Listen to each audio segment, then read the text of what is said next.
आज अब तक की कहानी में उस बाहिम्मत औरत का जिक्र है जिसका असली नाम रोजीना है। मेरा नाम रोजीना नाज है और रोजी उस्ताद के नाम से जानते हैं और पेंटिंग का काम करती हूँ। लिखाई फुलपत्ती मोनोग्राम बोर्ड बैनर वगैरह बनाती हूँ। ऑयल पेंट का काम है मेरा। मुझे तकरीबन अभी 18-19 साल हो चुके हैं इस काम में। मजबूरी वगैरह जो होती है ना, मासूम बच्चे होते हैं ये बहुत कुछ सिखा देते हैं। ख़वातीन अपनी मजबूरी में हमेशा वो पेशा अख्तियार करती हैं जो उनके लिए आसान भी हो और ख़वातीन की बड़ी तादाद इस काम में मुंसलिक भी हो, जैसे कि ब्यूटी पार्लर, गारमेंट्स, खाना पकाना, घरेलू काम या फिर उसके पास इतनी तारीफ हो कि वो ऑफिस का काम कर सके। अभी मुझे 18-19 साल हुए गैरेज लाइन में। उसके अलावा मैं 2-3 साल से यानी कि इधर उधर छोटा मोटा मजदूरी करके अपना गुजर बसर कर ही रही थी। सबसे पहले मेरे ही उस्ताद ने मुझे रोजी उस्ताद कहा था।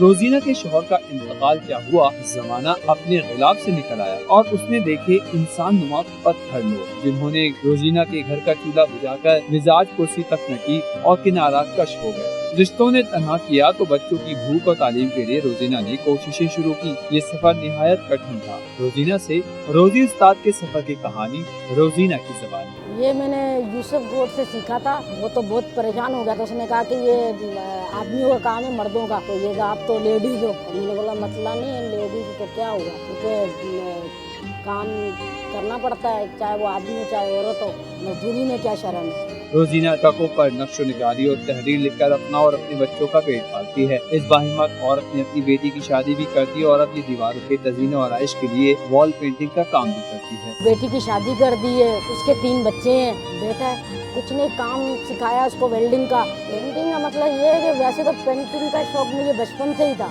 मालूम नहीं था कि यही मेरी मजबूरी में मेरे मजदूरी बन जाएगी। जब करना होता है काम तो फिर शौक से ही करना पड़ता है। शौक के बगैर तो नहीं होता है कोई भी काम हो। जब तक उसको शौक से करो नहीं वो होगा ही नहीं। ट्रक आर्ट यानी कि फूल पत्ती नक्शो निगार गाड़ियों के भी, जो घरों की दीवारें वगैरह पेंट होती हैं वो भी नक्शे में बनाती हूँ। मुझे अक्सर जो शौकीन होते हैं फरमाइशी नेट में से तस्वीरें निकाल के देते हैं और बोलते हैं कि ये बनाओ, तो फिर मैं वो नक्शा अपने पास मुंतकिल कर लेती हूँ और फिर मैं बनाती हूँ। ये मोनोग्राम, लोगो और वॉल पेंटिंग के लिए भेजे गए डिजाइन देखकर पूरी दीवार पर उतार देती हैं। डंडों और भूरी पार्टी पर चढ़ के काम करना वैसे औरतों के बस की बात नहीं, लेकिन रोजी उस्ताद तो फिर रोजी उस्ताद है। इनकी जिंदगी की कुछ तलखियाँ भी हैं जो हमारे फरसुदा निजाम की अक्कासी कर रही हैं। शादी तो मेरी बहुत कम उम्र में हुई थी।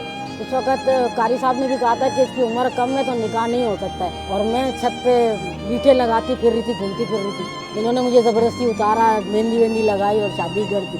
4-5 साल पता नहीं ऊपर बढ़ा के इन्होंने कहीं जाके वो 13-14 साल लिखी थी, अब पता नहीं कितनी थी, अल्लाह ही जानते।